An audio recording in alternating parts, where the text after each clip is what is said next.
Hi guys, fantastic work getting yourselves on and ready to go. It is officially our last big write that will be supported and guided through.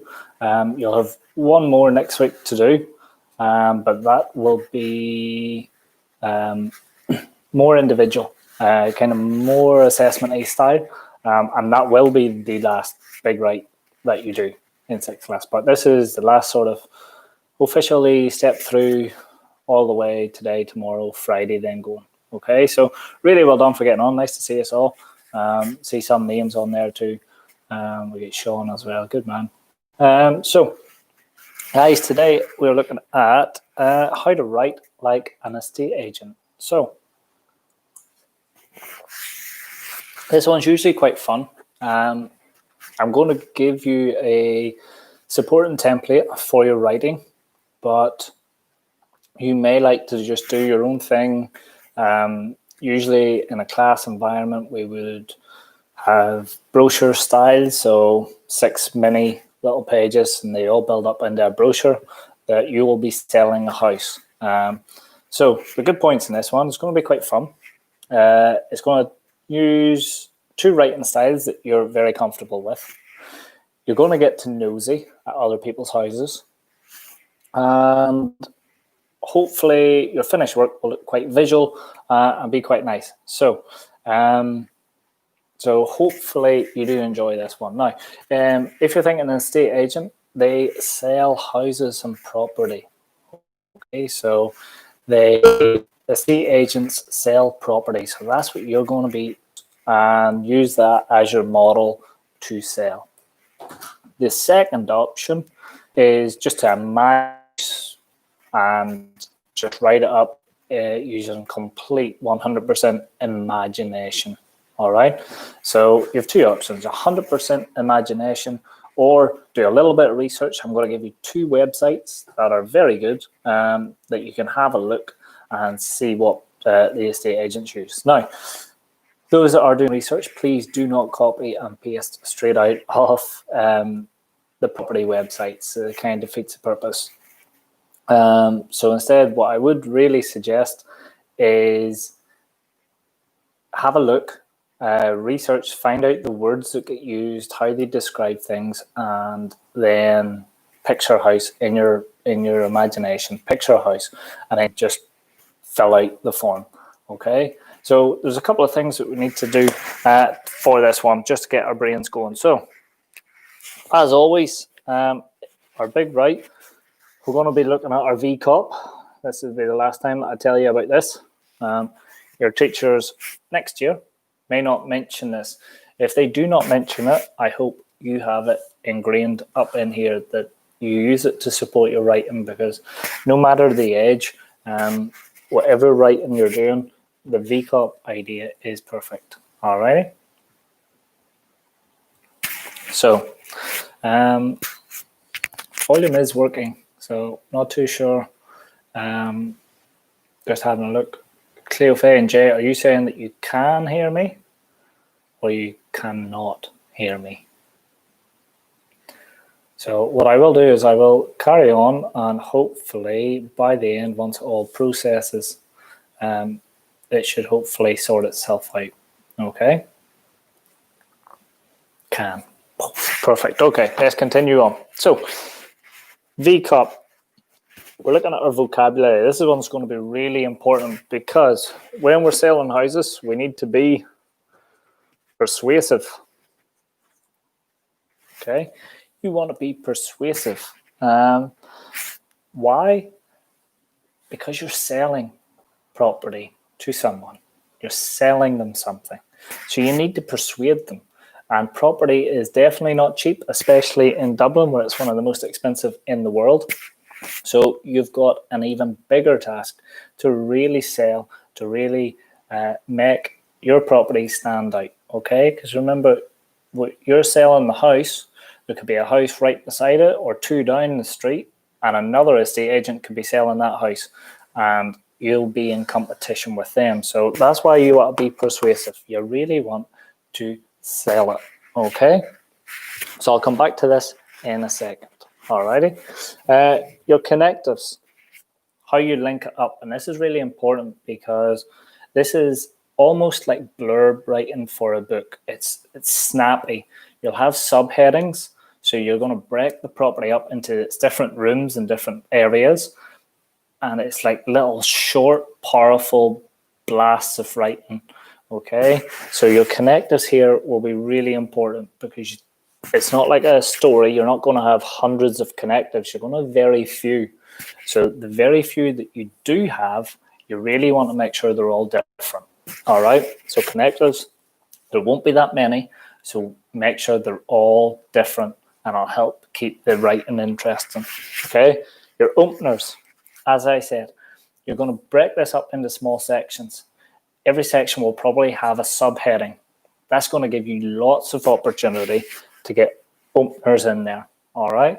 So if you're going to start the sentence with the house, the hall, the kitchen, it's going to become quite repetitive. So you really want to have a look at our openers. And that's where today's research and tomorrow's research is going to help in, because you're going to have a little bit of time scheduled to go and find websites and see how these estate agents do it. Okay. And then finally, your punctuation. Alrighty. In here again, questions, exclamation marks. Could you put in a quote from the previous owner? Could you put in, trying to think, if you do a bit of research on the local area, so if you use a bit of local area, you may be able to use some stats from like crime rates, local number of local schools, any stats in the local area. You can present them in different forms of punctuation, such as brackets and, again, quotation marks. So again, really good there. Or maybe you want to list, if you're going to list off the primary schools or the secondary schools that are in the local area. If you're going to create a list, you can use your semicolon and colon. Alrighty. And again, the questions that you would use, they could be like, ever fancied owning a dream house by the sea? And then you could be selling a house by the sea. Alrighty. Did you know you can get a dream house for under €400,000 in Dublin? Something like that. Again, did you know? Would you like? Where can you get? Those types of questions, you can put in a question mark, and they're just going to gather up the audience. Okay, they keep them focused. So that's our VCOP. And I say, hopefully you have that ingrained into you, more so that your writing next year continues to be just as awesome. So let's go. Estate agents. You need to be persuasive. And I did say it was going to use two styles of writing. One is persuasive. The other is descriptive. Okay. Now, estate agents are masters at combining both of these styles of writing, persuasive and descriptive, and they combine it beautifully. They're the greatest example I can think of careers that use writing to high effect. Okay, so if you weren't able to write persuasively or descriptively, you may struggle as an estate agent. Alrighty. Because they're selling you. And remember, property is massively expensive. People don't want to depart with their money like just sporadically. They're going to really think about it. They're going to be really nervous about buying it.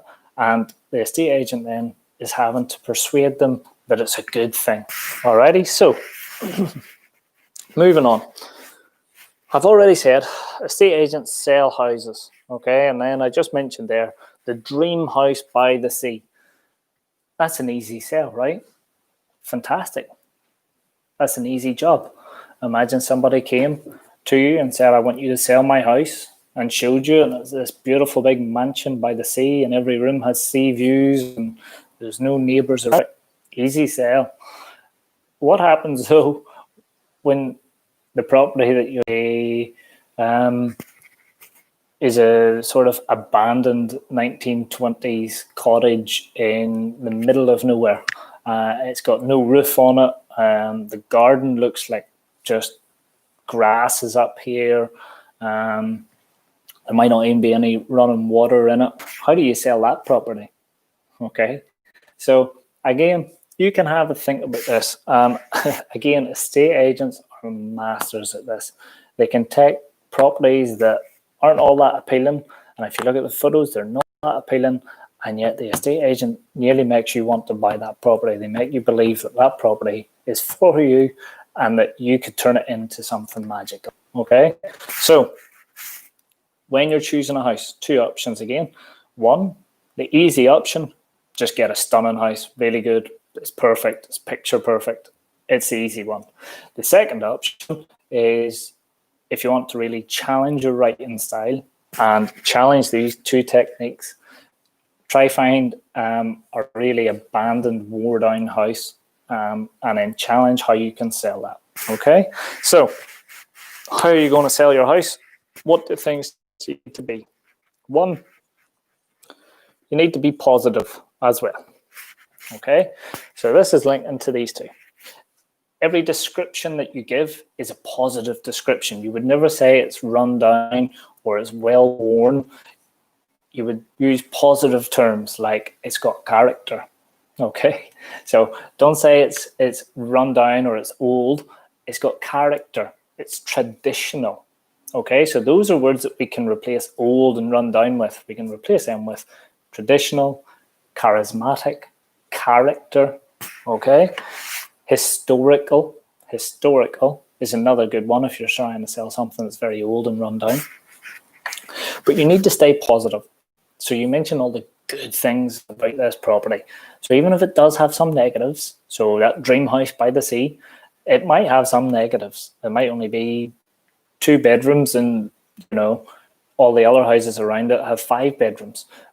You'd have to try and work your language around that so that 2 bedrooms sounds perfect, okay? And that is just as good as the 5-bedroom houses beside it.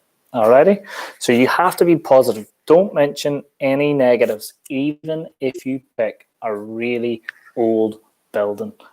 Be positive. Alrighty, so that's what I mean.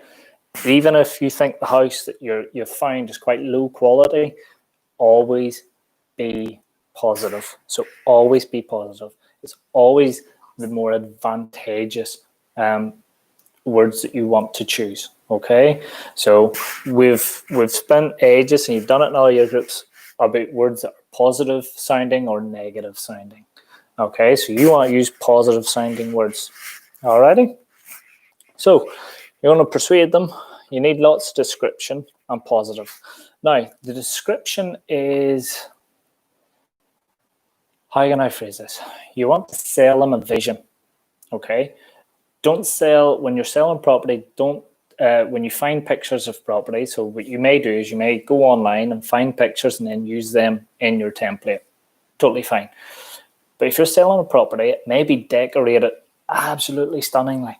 And it might have the nicest sofa, the nicest furniture, the greatest of TVs. You don't mention all of those things, okay? The reason you don't mention them when you're selling it is those things can change. The house and its structure and its size won't. So when it's a living room, don't mention that it's got a fantastic TV in the corner, because that's not part of the house. You're talking about the size, the character. How does it feel? Does it have lots of natural light, lots of sunshine? Okay. And again, you can be doing this on PowerPoint. You can do it in Word. You can do it in Microsoft Publisher. You can do it in any PowerPoint, Word, Publisher, or on paper. 4 options. Okay, and again, you can always save it as a PDF or whatever. Alrighty, and I will post these up tomorrow, the templates and stuff. So I'll give you 2 websites that you can go and have a look at after this, just to start having a wee bit of nosy at houses and see what you find. Okay, so anyway, just double check here. Righty, so we know we need to be persuasive. Alrighty, things that we're going to mention then to start with, because your very first page is going to be a bit of an outline. So you're going to have an outline of the property. Okay, the outline is location, need to get in there. You're going to have a price. And remember, if you're imagining a house and you're not using a real one, try keep this price realistic. Don't offer a 10-bed Georgian mansion in Dalkey for like €100,000 because that's just impossible. It'd be like 100 times that amount in Dublin. Okay, so be realistic. So the price, keep it realistic, please. All right. That's only for those that are being completely off their own head. If you're using a house that does exist for sale, you can just copy the price down. That's fine to copy. Alrighty. So when you're doing outlines, examples, perfect for quick sale. Okay. So perfect for quick sale. That's a good phrase if your house isn't very good. Okay. So perfect for quick sale. Low price for area. I seem to be focusing on all the sort of low quality houses. Low price for area is another selling point, and it'll work for any house because if you're saying it's low price for the area, what you're telling the person that's buying it is this house is cheaper than all the other ones around it. You're getting a bargain, and anybody that's been shopping for their clothes knows you like a bargain. Okay, if you think you're getting a bargain, you're more inclined to buy. So low price for area. That short little phrase, remember I said it's going to be verbs, so it's really punchy. So key phrases like these are perfect. So low price for area is perfect. It's 4 words, and those 4 little words tell you you're getting a bargain and it's cheaper than all the other houses around. Super. Alrighty. Outline. So I'm going to use the phrase catchment area. Now, your catchment area is your schools, your transport. Okay, so your schools, your transport is your catchment area. Alrighty, and local amenities. So local amenities. Sorry for the writing. Local amenities. So is there shops nearby? Is there a sea nearby, a beach nearby? Is the local train station nearby? Although that's transport. But local amenities, what do they have on their doorstep? Is there cafes? Is there restaurants? Is there shops? Is there supermarkets? That's your locals. Okay, so that's your outline. That'll be your first section. So you're going to have your outline. Next up, you've got your hallway. So your hallway is when they come straight in the house. And this is a little bit tricky, especially if your front door opens straight into the living room.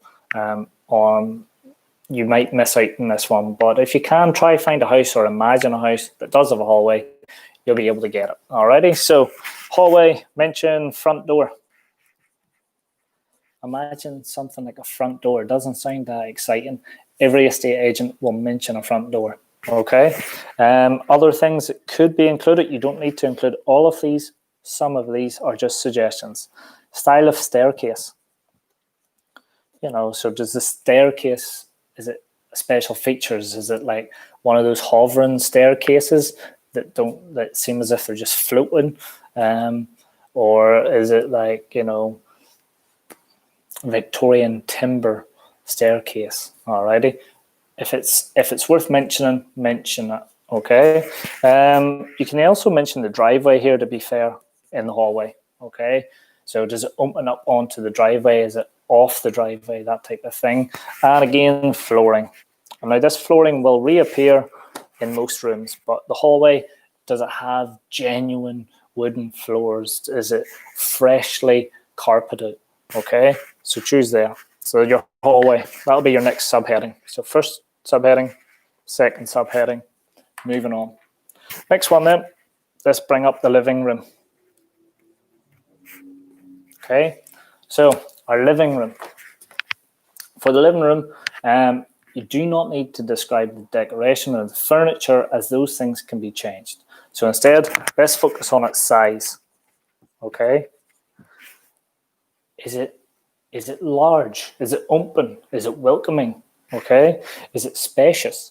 So all of those things. So focus on its size, Does it have patio doors? Does it have a view? So does its window look onto a nice parkway or green field? Does the view look out to the mountains? Does the view look out to the sea? Those type of things. Flooring, again, is it tiled? Is it carpeted? Is it anything? Special features. Special features as well for a living room is the fireplace, believe it or not. So you might want to mention the fireplace, okay? Is it a gas fire, electric fire, a coal fire? Is it an original fireplace if the house is old? Those types of things, mention them, alrighty? Dining room is pretty much the same, okay? Same idea as a dining room. Now, not every house is going to have both. So if it doesn't have both, then you can use both of these features for whatever room it does have, all right? So again, how much does it sit? So I'm going to put a wee question mark there. So if you're talking about a dining room, you know, is there space for the full family, or is, you know, is it only going to fit like 2 adults in that dining room and the kids are eating on the floor? So have a think. How much does it sit? All right. And again, is it spacious? So again, size. All right. And again, views as well. Your dining room is the one that's more likely to look out onto the garden or something. All right. Moving on. Sure, I knew I was supposed to do this half size. Next up, you've got your master bedroom. Okay. It's the one that should be the biggest in the house. Okay. And again, what features does it have? Does it have an ensuite? Size of bed. Is it a double? Is it a king? Is it a queen? Tell them what size of bed can fit in the master bedroom. All right. What about its wardrobe, its storage? So wardrobe and storage. So it's wardrobe and storage. Is it a walk-in wardrobe? Is it built-in wardrobes? Does it have large storage capacity? So on and so forth. Try to be as imaginative as you possibly can. Alrighty. Then you can go on about all the other bedrooms, and all the other bedrooms are the same. You just mention them like bedroom 2, bedroom 3, bedroom 4. And again, you can just say double room or a single room. So if one of the bedrooms only would fit a single bed, you would say it's a single bedroom. It's a double bedroom. Okay. And again, could one of the rooms be used as an office? So this is really good. If you have a bedroom that's really small, so say you've got like a 4-bed house, 3 of the rooms are all double bed, and the 4th room is only a single room. If you're a family moving in there, you might think, well, 2 of the children are going to get double rooms, and then the youngest one might only get a single room. That's not really good. That might cause arguments. So again, you want to try and distract them. So what you can do is, if you find a house and one of the rooms is quite small, you can always say it can be used as an office, a state-of-the-art office, okay? And then that way you kind of navigate the fact that it's a lot smaller than all the other rooms, alrighty? So if you have a room that's really small, it's a beautiful office, okay? And people get really excited about the idea of having an office in their house, alrighty? As I said, I would go, if there's a lot of bedrooms, don't go bedroom 2, bedroom 3, bedroom 4, all in different subheadings. You can kind of just group them all into just one extra section, okay? So your master bedroom is a section of its own. Your next subheading would just be bedrooms. And in here you can mention bedroom 2, 3, bedrooms 2 and 3 are double with built-in wardrobes. Bedroom 3 can be used as a perfect state-of-the-art office. And that's a perfect example. Move on, because once you mention the master bedroom, you've used up most of your rooms. Next up, you've got your bathroom. So does it have a toilet? Is it a shower? Is it a state-of-the-art shower? Is it a jacuzzi bath? Is it a white suite? Is it a traditional suite? Is the shower walk-in? Is it a wet room? All of those features on your bathroom, okay? And again, the more research you do, the more examples you'll find of how bathrooms can be described. Alrighty. And again, remember, if it's low quality, that bathroom could be just like white suite or vintage bathroom. Vintage bathroom would suggest that the bathroom has never been replaced or renovated since the house was built. Okay, so if you're going low quality and you're testing yourself, you can use phrases like vintage bathroom, original bathroom suite, and it makes it sound really good. You definitely don't use old worn bathroom, cracks in tiles, all of that. Don't use that. All right. And then, guys, you only have 2 more left after you mentioned the bathroom. Your kitchen. So your kitchen. Your kitchen is one of the most expensive rooms in the house. Alrighty. So because the kitchen is one of the most expensive rooms in the house, it's one of the ones that you really want to try and sell. Alrighty, because if people think the kitchen is perfect to move into, they're more likely to buy it. If they think, oh, that kitchen might need redone, straight away you can add on like an extra €15,000 onto the price. Okay, so your kitchen is one of the main houses. It and the bathroom are your kind of key expensive areas of the house. All right, they're the ones that cost a lot to replace. So the better you can sell the bathroom and the kitchen in your advertisement, the better. Alrighty.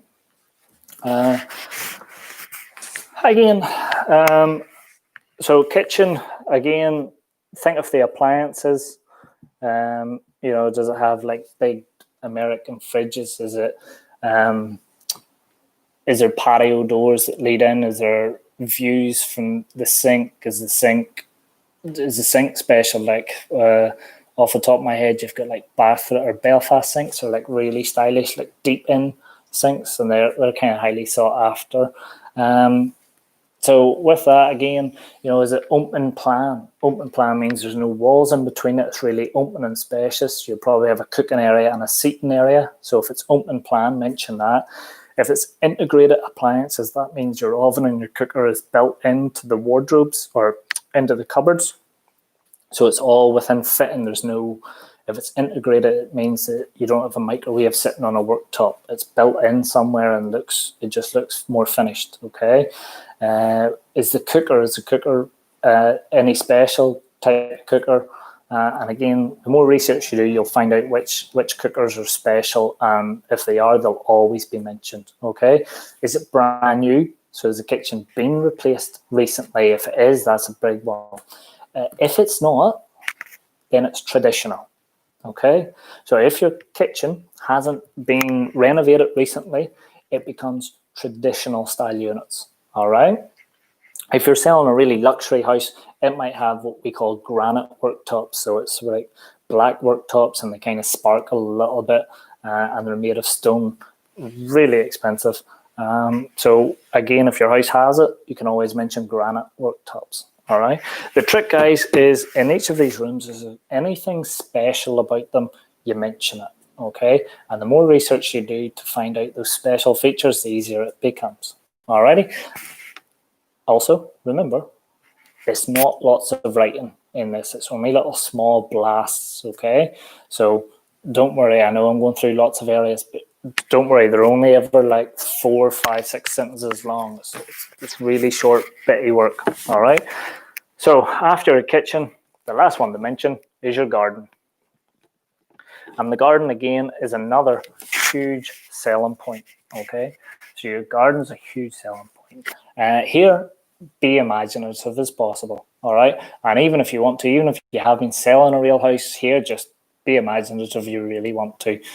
Gardens, are they mature gardens? Is there vegetable patches? Is there a nice terrace that's looking over it? Is there a pool? Is there a jacuzzi? Is there a hot tub? Is there a tennis court, a football court? All of these things people will have in their houses, or in their garden, should I say. So in here, you're mentioning, again, is it sized? And if it's overgrown, I would call it mature.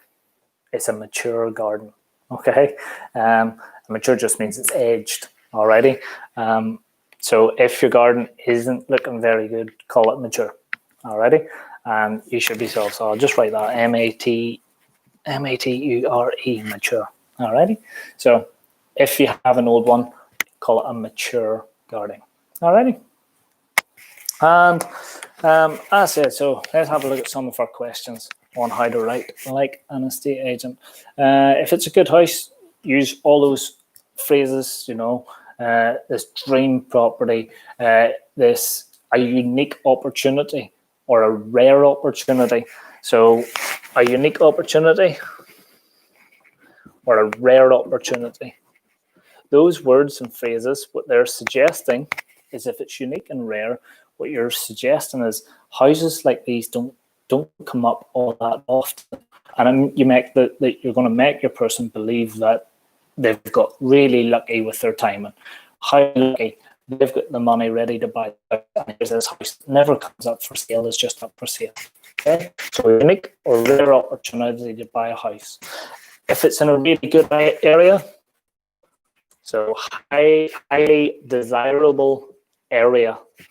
So what you're doing is you're telling them the area of this house in this area, okay? And you can use that on any house. Don't worry, houses that are okay. And you can use that on any house. Don't worry, houses that are really listed agents will use that phrase every time, okay? Regardless. Alrighty. So question. So it's like giving a house tour.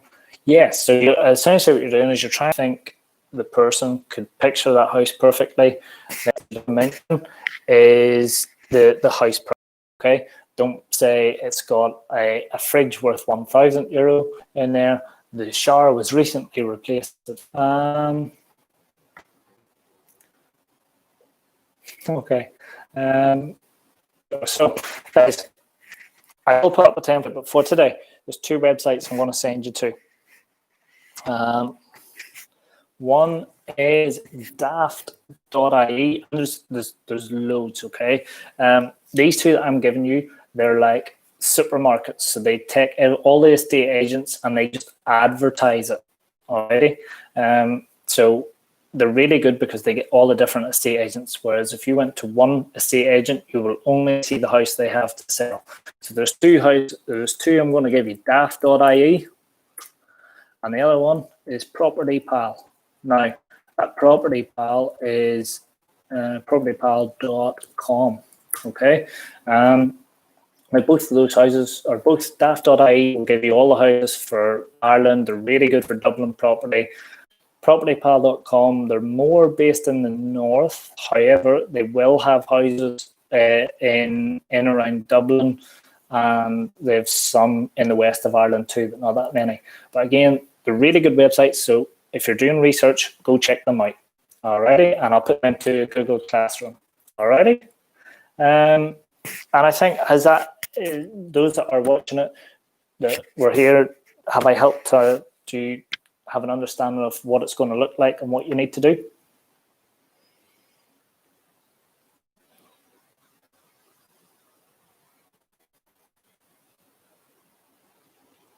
So it's just a case of being really positive, never mention a negative, and always just try and find really good phrases to use. So in your research, if you find a really good phrase like highly desirable, rare opportunity, make a note of them on a piece of paper, make a note of them, then you can use them in yours. All right. On Google Classroom, I'll let you just do research today. So go look at those two websites, see how much and tomorrow I'll put up a template so that you can maybe start and structure and build it up, okay? And then on Friday you can try and write it.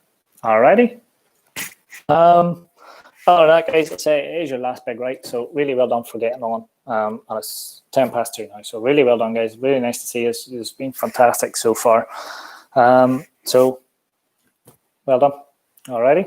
And maths answers, I will post them up. Alrighty. And I will see you tomorrow at 10 o'clock for Zoom for our group meeting. So if you have any questions regarding even the big write, make a note of them. I'm sure you can ask me on Zoom tomorrow.